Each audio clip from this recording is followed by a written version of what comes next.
នក្នុងចិត្ត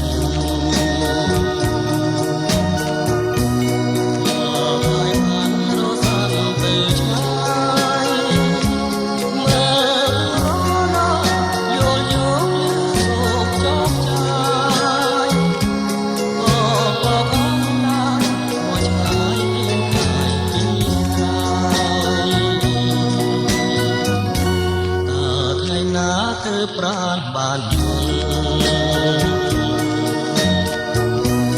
ចិត្តអស់ពលស្វាយវល់ស្វាយធម្មជាតិប្រណិតដោយចិត្តគេមិនមកកាយដួងចិត្តស្រមៃពីលៀបរលឹកសួន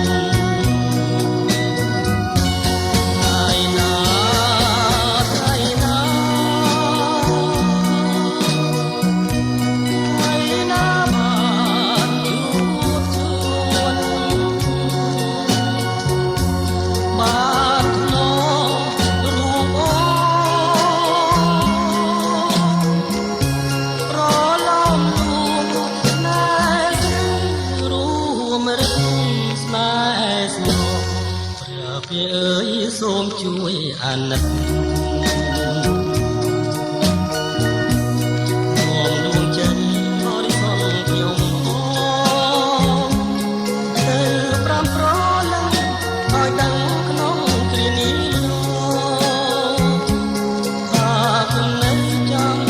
ទាល់តែបានជួបស្នេ